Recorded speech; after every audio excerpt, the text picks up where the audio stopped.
former Chief Executive of New Zealand Post and currently Chief Executive of the Ministry of Foreign Affairs and Trade. He is regarded as an inspiring speaker, and we're very pleased that he's willing to speak to us tonight. But possibly the most important thing of all, he's also a parent with a son, Samuel, in Year 8. So, John, thank you.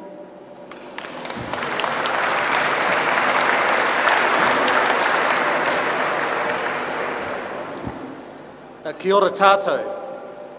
I must say, as I listened to Warren Owen and he was spelling out the new plans for the school over the next period, that all Year 8 parents will be feeling as I am. We've got to produce more boys, because we need more boys to be part of this extraordinary picture that he has for the future of the school. The reality, you can't hear me? Hang on a minute. I'm not often told I can't be heard. And then again, table 17 is an unusually rowdy table. Sorry?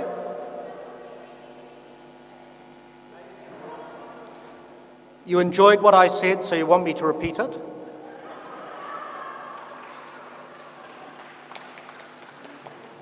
I'll try again, because what I was talking about was sex. And I think that will particularly appeal to table 7.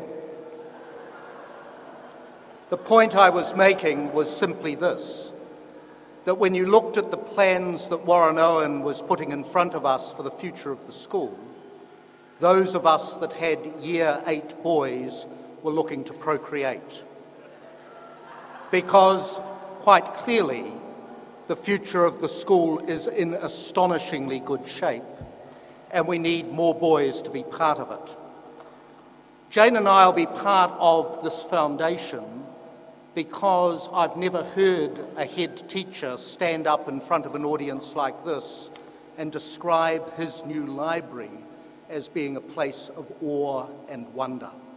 And we want to be part of a place where the library is a place of awe and wonder. We'll be part of this foundation because our son will leave this school a confident young man who believes he can and will do anything. We will be part of this foundation because the teachers in this school, not simply the headmaster, are legends. And you and I know that whether it's Warren and Eve Owen, whether it's Roger Mexted, whether it's Steve Girvin, whether it's Murray Blandford, whether it's any of the teachers in this place, they are legends and they are transforming lives. We will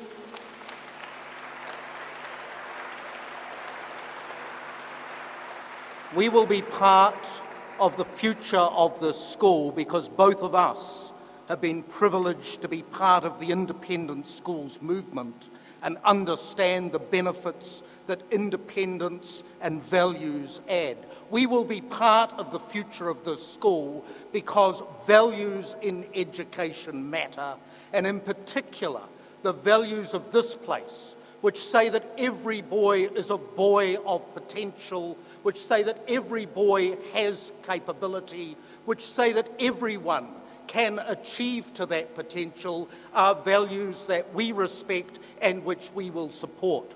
We will be part of the future of this place, not simply because our son and my father-in-law have been the beneficiaries of this extraordinary education phenomenon, but because we understand, as you understand, that if this country is going to provide opportunities for our children, then instead of talking about creating a creative economy, instead of talking about being internationally competitive, we need to understand that the building blocks of a creative economy are exactly the principles which are taught in this place. We have to understand that the golden rule, which all of you will understand immediately, because you will have seen the cards that recognise your son's getting it, or you'll have been the proud recipients of a golden rule moment.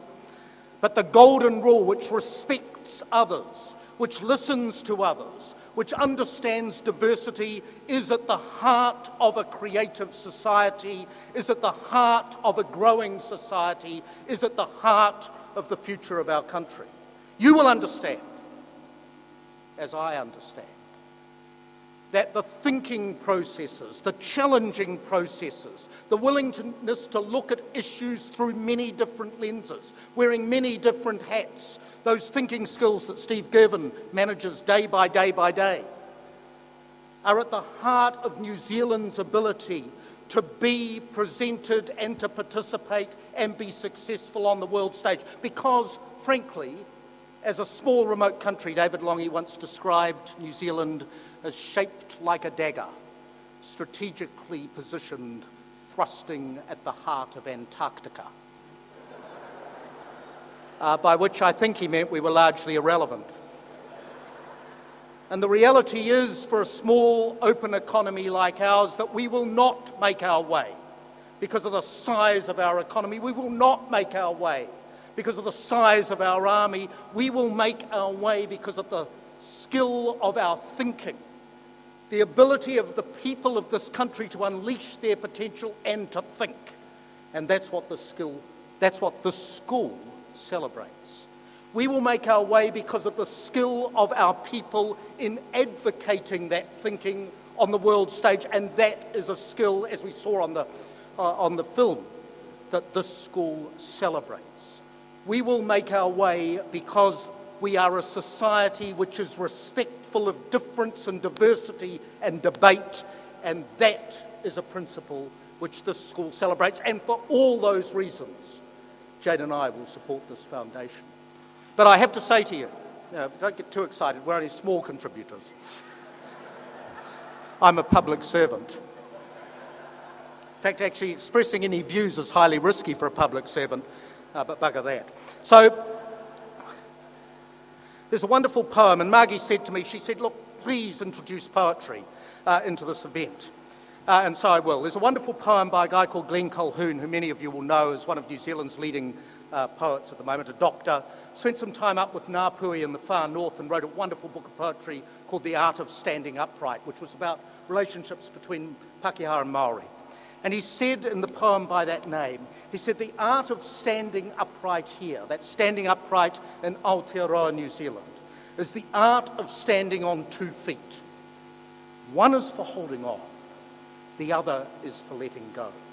And what I see this foundation as doing is all about celebrating the good things in the past of this great school. Everything that is traditional and important to Wellesley, but providing the funding and the support and the impetus to step beyond where we have been into that future. But here's the real thing. What is necessary for us to deliver that is that you all stand. What is necessary for us to deliver that is for you to stand for what this school stands for you to stand for the courage to express views, for you to stand for respect of difference, for you to stand for the things that are Wellesley College. And what I want to say to you is when you stand, whether you're a pupil, a past pupil, a parent, a past parent, a new parent, I've seen many categories on the various sticky things that we've had tonight. Whether you're an old boy or a young boy, whether you're a person with a past or a future or both, what I would say to you is stand and celebrate everything that is the history of this place. Celebrate everything that is the future of this place, but most importantly, celebrate the enormous potential of the youth of Aotearoa, New Zealand. They are the people that will create the future of our country, and this school and what it stands for will give them the skills to succeed here in New Zealand or internationally, and enable us collectively to be successful. Nō reira, tēnā koutou, kia ora mai, kia kaha, tēnā koutou katoa.